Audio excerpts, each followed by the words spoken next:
আসেন আসেন এই সামনে দেখেন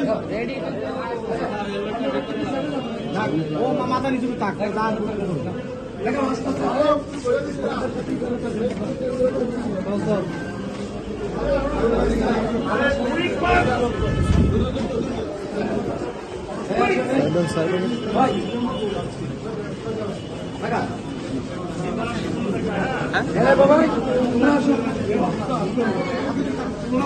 আদালতে কি বললেন মিডিয়ায় বললেন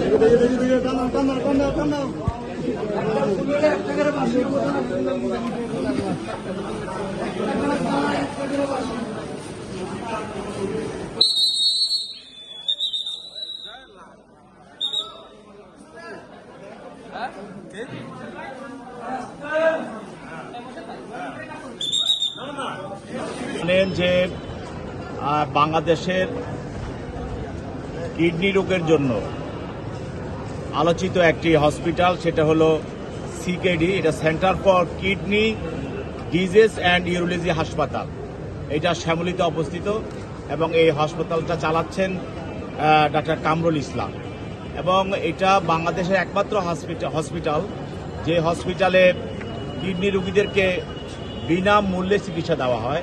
এবং উনি এ পর্যন্ত প্রায় ২৫০০ কিডনি রোগীর তিনি কিডনি প্রতিস্থাপন করেছেন।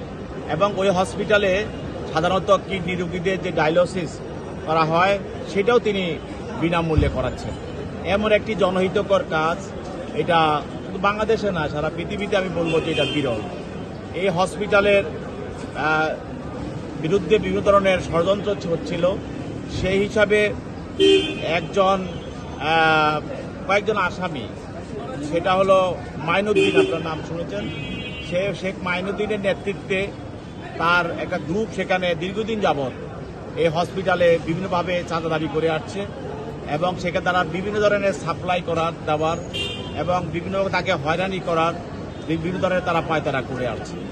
এবং গত 11/4/26 তারিখে সেখানে মাইনুদ্দিনের নেতৃত্বে আজকে যে আসামি ফারুক হোসেন, লিটন মিয়া এবং ফালান মিয়া ও মোহাম্মদ রুবেল, এরা সহ আরও 7-8 জন আসামি, তারা সেখানে গিয়ে তার ওই পাশেই ওই হসপিটালে একজন কর্মকর্তা, তিনি হলেন মোহাম্মদ আবু হানিফ, তিনি অপারেশন থিয়েটারের একজন ইনচার্জ, তার কাছে 5 লক্ষ টাকা দাবি করেন যে তুমি এই হসপিটাল চালাইতে হলে আমাদেরকে টাকা দিতে হবে, এবং 5 লক্ষ টাকা চাঁদা দাবি করে।